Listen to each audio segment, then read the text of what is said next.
All right, well, hey, good morning.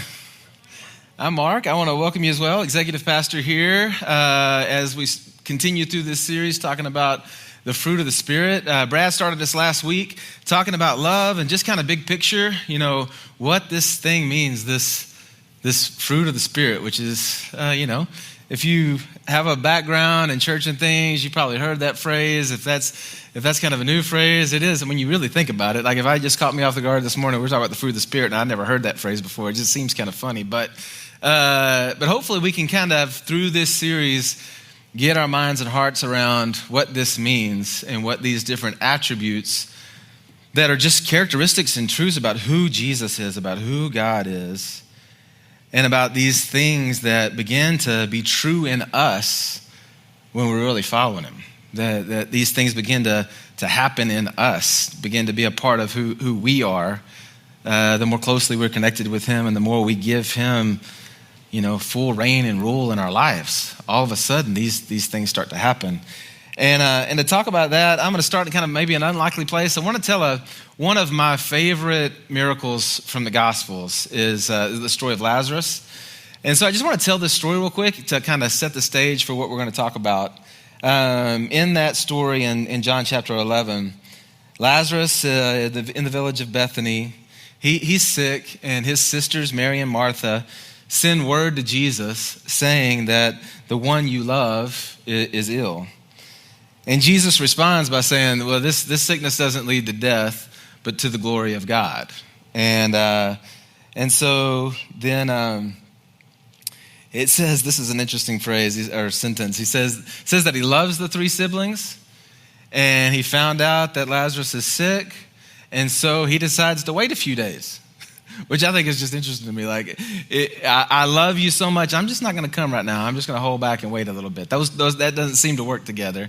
But in Jesus' world, it does. And so, but he does tell his disciples, hey, we're going to make our way over there. And when they learned about that he wanted to return to Judea, they were worried because they had just recently barely escaped their enemies there. And so, man, they don't really want to go back there again. And Jesus calmed their worries, saying, our friend is asleep, and I'm going to go and wake him. And they're like, well, if he's napping, he's going to get up. We're like, we don't really need to go over there. And he's like, no, really, he's dead. And then Thomas, he scoffs and says, yeah, if we go, we're going to die too. So this isn't a great idea. But they end up going. And by the time they get there, Lazarus has already been in the tomb for 4 days. 4 days in a cave with a big rock rolled in front of it. 4 days. And many from the surrounding areas had come to mourn with Mary and Martha. And the sisters, they run out to meet Jesus, and each of them individually says something similar to, Lord, if you had been here, our brother, he wouldn't have died. And seeing their pain, it's that favorite memory verse everybody has, Jesus wept. Seeing their pain, Jesus wept. He cried. And he asked, where have you laid him? And then the people with him are like, well, he could have kept him from dying. But they take him to that place. And Jesus says, roll away the stone. And Martha replies, what you would expect. Hey, he's been in there 4 days. That's going to be pretty stinky. We might not want to do that. But they roll the stone away. And then chapter 11, verse 40, Jesus says, did I not tell you that if you believed, you would see the glory of God? Look at that phrase for a second. Think about it. If you believed, you would see the glory of God. So they removed the stone. It says Jesus prayed, and then he yelled, Lazarus, come out. Which I've heard this said, and I think it's kind of cool just to think about, like that he called out Lazarus specifically, because if he had just said, come out, like all the dead bodies would have started walking around, and that would have been problematic. So he said, Lazarus, come out. What would it have been like to be there and hear Jesus yell? It says in a loud voice, he said, Lazarus, come out. And then to watch the dead man walk out of the tomb. Awesome. Right? Miraculous. Supernatural, amazing, all the words that you can use. And it is. But I think we look around often around us, And there are miraculous, supernatural, amazing things happening all the time. And we miss it. This fruit of the Spirit is the fruit of the Spirit, which means that it's spiritual. It's not the things our flesh produce. It's the things that God's Spirit produces, which means they're on the realm of, they cross that line of the natural, the normal, to the supernatural, the unnormal, the extraordinary. Love, joy, peace, all those things they're the fruit of the Spirit, not of our natural man and woman. And so like yesterday, I mean, it's miraculous. I was talking to a friend, and I shared something really personal and vulnerable that I really struggle with being overprotective with my children.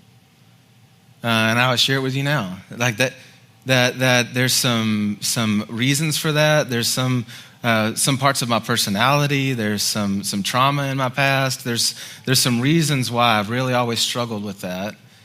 And at the same time, I know that it's one of the biggest issues facing our kids growing up is that, in this generation, we try to take care of all of their things and make where they don't fall or scrape their knees. And so when they do, they don't know what to do because we scraped their knee. What are we going to do? Because I scrape my knee all the time and my parents didn't even know what happened, and I'm trying to protect everything. And that's a problem. And so I'm sharing with him the struggle that I have.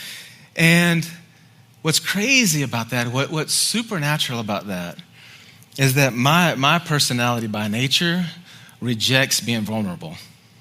I don't want to share those things about me. In fact, the people that know me pretty well, and there's kind of a debate going that you may have been a part of at some point, that I believe in these personality tests where you do. I mean, there's just some tendencies that each of us have and the way that we're made. And the more that I can understand what yours are and the more that you can understand what mine are, the more that we can deal with one another and understand one another. And kind of, even though I don't necessarily see it your way, I can put myself in your shoes a little bit better. Well, there's a debate with me. Evidently, I'm personality test, confused.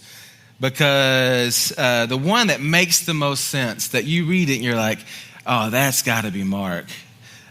There's some problems because you're like, yes, yes, yes, yes. And then it's like, no, no, no, no. In fact, one of my friends was like, man, you're the nicest. This personality type in this one test is called an 8. And they're like, you're the nicest 8 I've ever met. You can't be an 8 because 8s are like not nice. And you're like nice, so you can't be an 8. And I don't know if I am or not. One of the descriptions of that personality type is that their deepest fear is being vulnerable and being powerless. And they cope with this fear by always being strong and in control. And I would say, yeah, there's that part that's true. And at this point in my life, my highest value is authenticity, trying to be authentic with you, asking you to be authentic with me and being vulnerable and like putting all the cards on the table. And maybe that's because by my nature, I'm against that at my core, But for me to be that way, supernatural, miraculous. And I thought about this, like, you don't know me and I don't know you unredeemed. Now, maybe you do. Maybe you've got a friend in the room that you knew before Jesus ransacked their life and began to change them, into who they are today. But you don't know me without Jesus. What is Mark like without Jesus? I don't want to know what Mark looks like without Jesus. I don't want to know the selfishness. I don't want to know the loneliness. One part of that personality type, if that is my personality type, is loneliness because that person stands alone. And one of my other big values is, man, I want to do life together with people. And so Jesus has done this thing that only he can do and created this whole new thing that in and of myself without his power and presence, man, this is who I am. And y'all, that's miraculous. When I look at your life and I see peace is not normal. In a world as chaotic as we live in and the things that we got going, peace, joy, that's not normal. It's just not normal. Ephesians, Paul says something that to me is just the easiest way to get our mind around it, kind of funny. But I think it's so simple, it's almost It almost feels like a joke, but he says in Ephesians chapter 5, verse 18, don't get drunk on wine, for that is debauchery. But, in the contrast, be filled with the Spirit.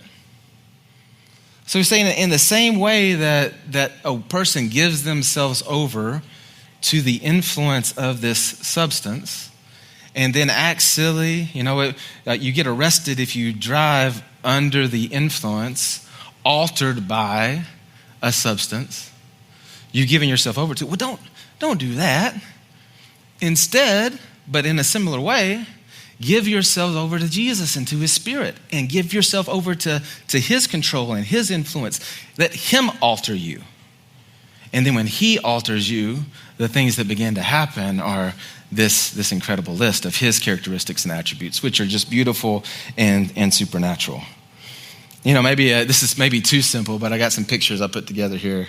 Don't blame the creative team. They didn't do this. Mark did this on his computer. So this is you under the influence, and the you under Jesus' influence, all right? Just bottom level, bottom shelf kind of understanding here. So you probably recognize the world's most interesting man there on the right, the most ignorant man there in the middle. And then I actually searched up the most ordinary man, and this is the guy's picture. How would you feel if in Google you search up the most ordinary, regular guy and your picture pops up? So if you look like that guy, I don't know, maybe they should tell you something. But anyway, the regular guy, that's just regular Joe. And then under the influence of some substance, but then when we give ourselves over to Jesus, he does this transformative work in us. And, I thought about the times that I remember, being altered by something, like Benadryl. I don't know if Benadryl affects you guys like this. Terry takes Benadryl like candy. It doesn't seem to bother her at all. But me, Benadryl has always just messed me up. It makes me really emotional. It makes me cry and get upset about things that I wouldn't normally get upset about. And I remember being a teenager on a fun trip with our youth group, and we were at the mall doing something fun, and I'm just crying. And I can't stop. And people are like, what's wrong with you? I don't know. Nothing happened. Did something happen? No, nothing happened. Something make you, no, nothing happened.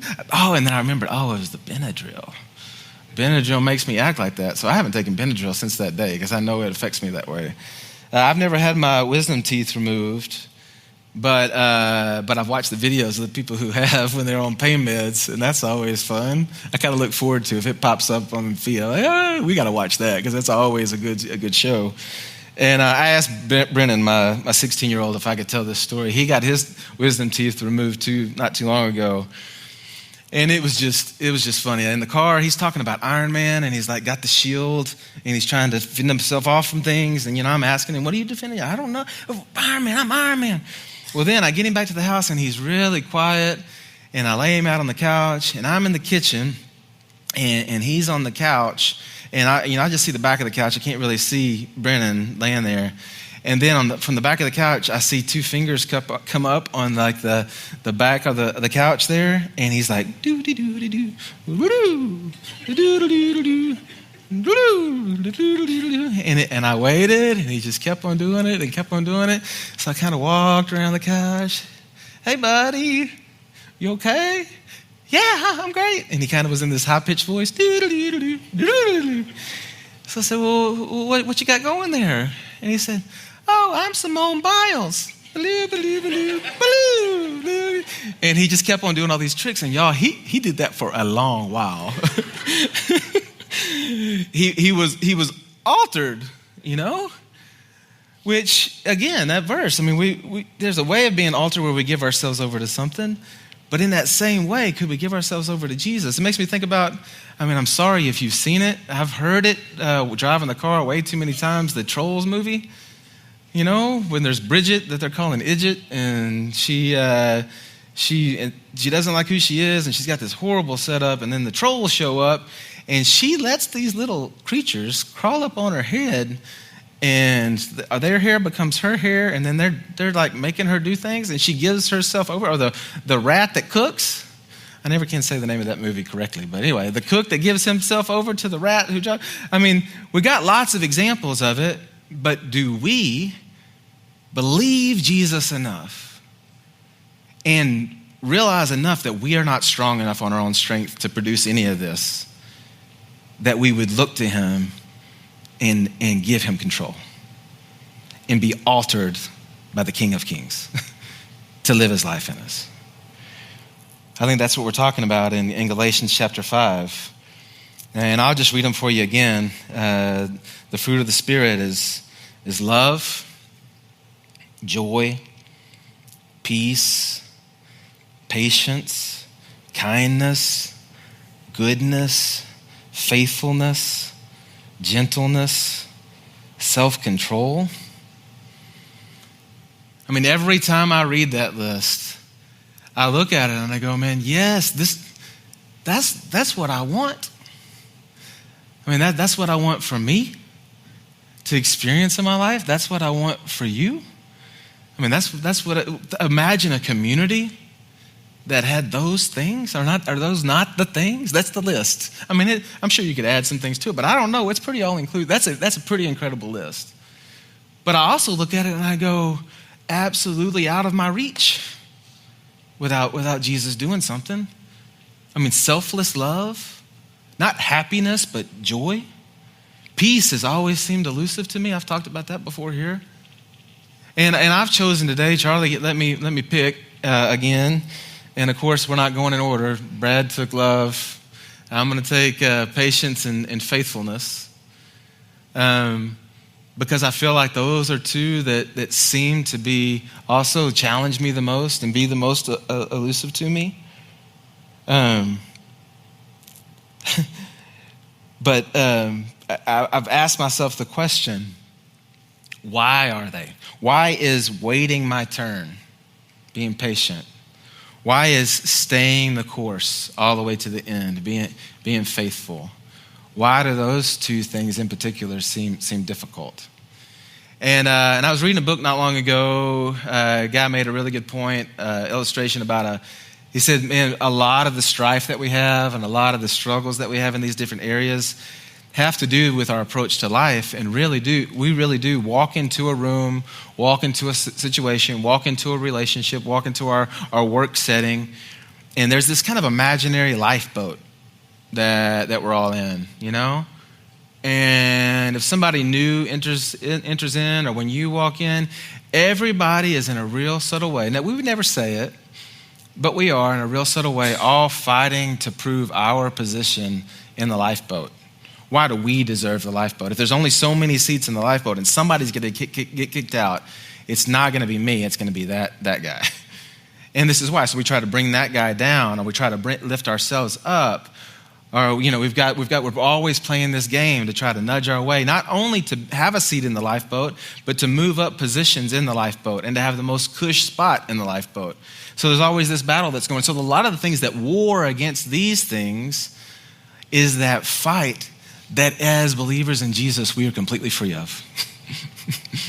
There is no lifeboat. We've already been set free and saved. He's given us life. There's significance I don't have to fight for. He's made me significant. I don't have to get significance from anybody else. But a lot of times, that's the fight. I noticed this the other day. We had some friends, and I found out about a really cool thing that they were doing this summer. And it was something that I had wanted to do. And it made me so sad that my first reaction was a little bit of envy and jealousy, you know? Instead of just being genuinely happy for a friend to have fun, the first thing that kind of hit my heart was blah, blah, blah, blah, blah, blah. You know? You ever do that? I know. I mean, I'm confessing it in front of people. I've always thought this was funny, the time that I realized that everybody wants the fancy car, and then the person that gets the fancy car, everybody makes fun of that they got the fancy car. Like, it doesn't make them cooler. It actually makes, you know, it's like there's always these things that we go for, and human nature is that we want to bring that person down. The person that goes up, we want to bring them down. We want to lift ourselves up, which wars against this fruit of the Spirit and what Jesus wants to do in our lives. So patience. Well, what is the thing with patience? Well, first of all, just recognize that patience, this is an attribute of our God.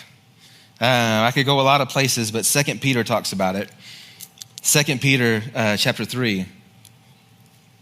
He says, but do not overlook this one fact, beloved, that with the Lord, a day is as 1,000 years, and 1,000 years as one day.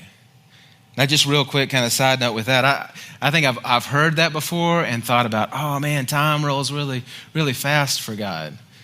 And I realized looking back at this, it actually says both things are true, right? It says one day is as 1,000 years. That's really slow. One day is as 1,000 years. So really what it's saying is, God is, his understanding of time is other than ours. It's different. But this whole passage is about how patient that he is. 1,000 years, one day is as 1,000 years.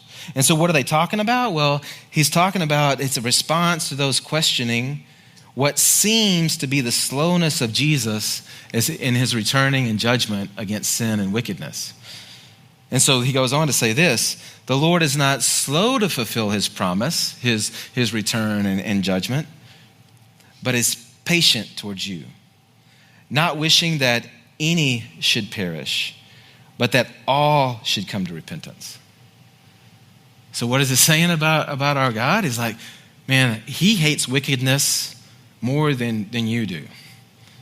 I know you hate it a lot, that horrible thing that you saw on the news this morning. And his justice is coming. His judgment is there. And why isn't it now? Why doesn't he drop the fire now? One thing we always have to recognize when we say that is the wickedness in us also.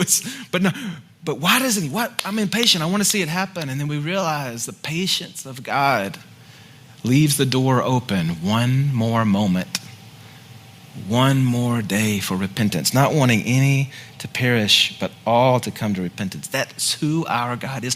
The miraculous, the supernatural is this moment. The patience, we're experiencing the patience of God this morning. And so that's who God is. Each day you look around and his patience is on display. So he is patient with us, and then he really wants to be patient in us and to shock the world with his patience in his children, which would y'all agree, is radical. Practical. You walk into a restaurant and it's busy and you're not getting waited on in the order or the speed that you expected, and you show patience. It's a known fact that some restaurants aren't even open on Sunday, aren't even open on Sunday. And what they've said, the reason they're not open on Sunday is because church people are the worst. Sunday after church is the worst time to wait a table. What if we were known as the patient people? The attribute of God that is patient in us. And when I ask myself that question, I really think that it's our pride that wars against it. In fact, it says as much in Ecclesiastes chapter 7. It says, and this actually speaks to faithfulness and patience. It says, finishing is better than starting. Just the truth.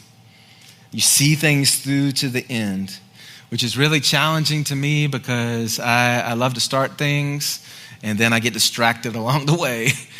And it's just the truth. Finishing, seeing it all the way through is better than starting. And then look at that second part. Patience is better than pride.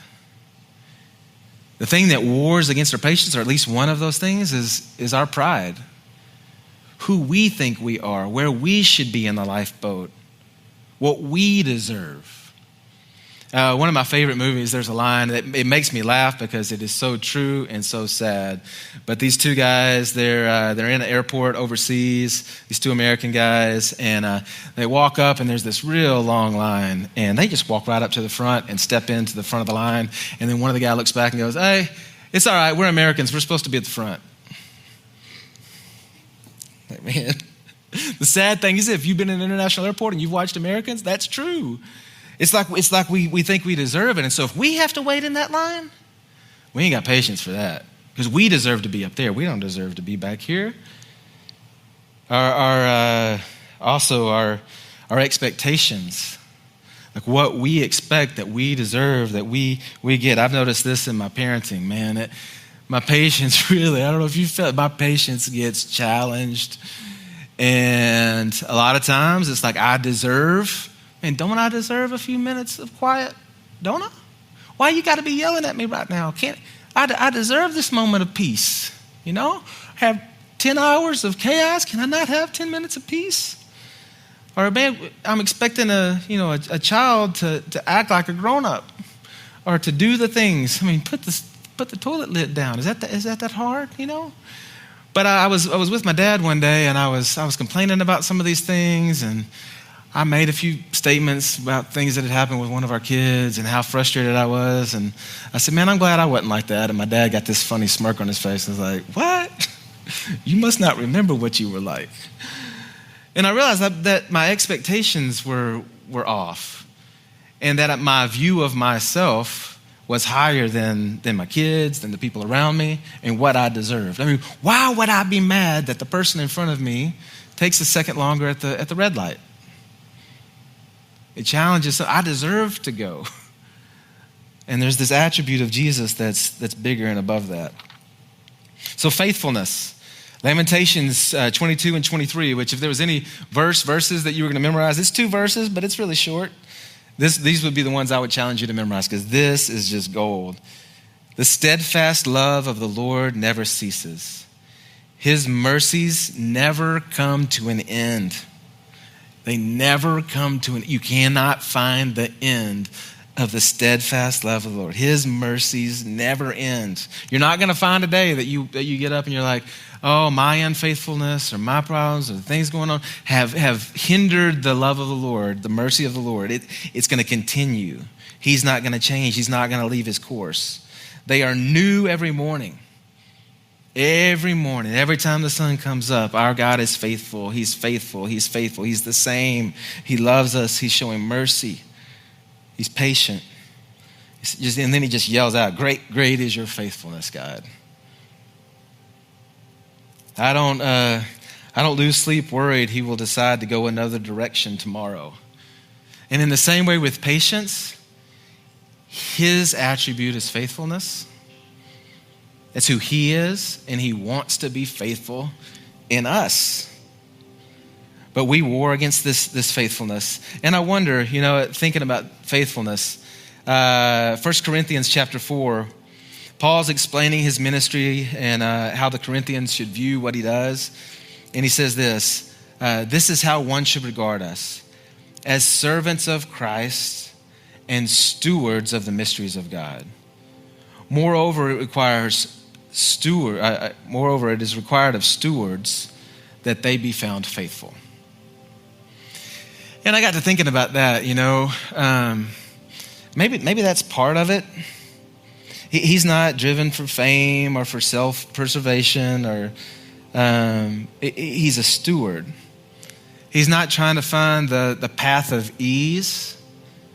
He's been given responsibility for something, and that responsibility keeps him on the path of following out to another and being right with that. Because I feel like a lot of times my lack of faithfulness is that I start down a path and then it's kind of hard. And then I run into some struggles, and that hill looks pretty tall, and this path looks a whole lot easier. And so I start to fold over to the path of ease. And the thing about being faithful is that life is hard and we go through the hard stuff. But if the point is my comfort, then I should stop doing this because this is hard. I should do that because that's easy. But if the point is I'm a steward of this relationship, this responsibility, this blessing that God has given me, then I need to stay faithful to what he's called me to, especially when it's hard, even more when it's hard. But again, where's that power going to come from? Not going to come from this. It's going to be him. Because we know a faithful man or woman is almost impossible to find. You find one, man, hold on to him tight, because that's rare. One that's faithful, because it's a God thing. Another miracle from the Gospels, Matthew chapter 14. It says that sometime between 3 and 6 a.m., the disciples were 4 miles from shore, out in the middle of a stormy sea. And Jesus comes walking out to them on the water. And at first they were afraid because they thought that he might be a ghost. And he spoke to them and he calmed their fears. And then Peter says, Jesus, if it's you, call me out of the boat and call me to you. And so he does. He invites him. And Peter walks on the waves. He walks on the water, looking at Jesus. But then it says, for the fear of the storm, he loses sight of Jesus and he begins to sink. And Jesus saves him, and then they get back into the boat, and it says that then the waves stop and the sea goes still. Y'all walking on water. I mean, it's pretty awesome, you know? Man, I sense patience in you this afternoon. Miraculous. And in the same way that Peter looks to Jesus and he's above the mess and the chaos and the storm. But when he begins to look down at the chaos and the storm and loses sight of full trust in Jesus, he begins to sink.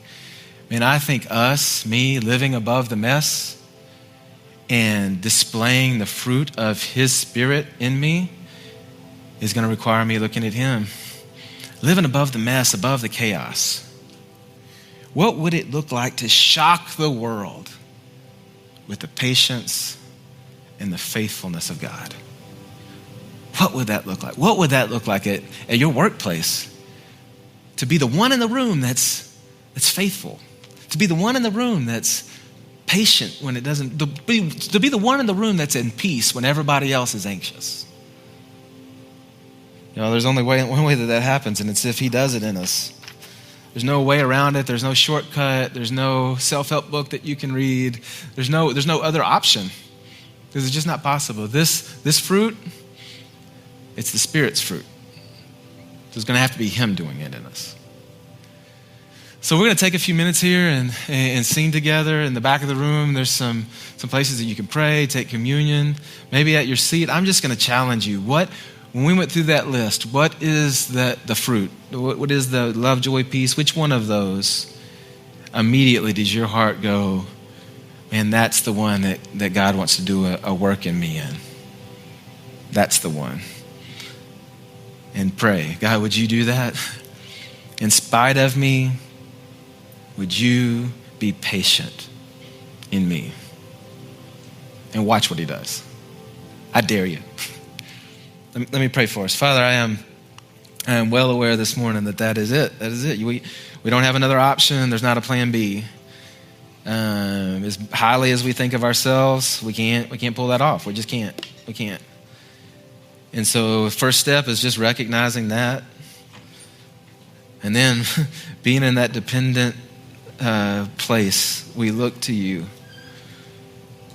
and ask you, Father, would you let this fruit just overflow in our lives, in our homes, in our relationships?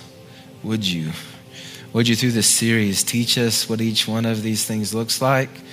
And when we walk out of here on Sundays, not look at that and go, oh man, I'm so impatient, but we would look at that and go, yeah, I am, but Jesus can make me patient. Jesus can bring me to a place of peace. He's powerful enough, and I just need to look to him and believe him. Let that be true to your glory, Father. Amen.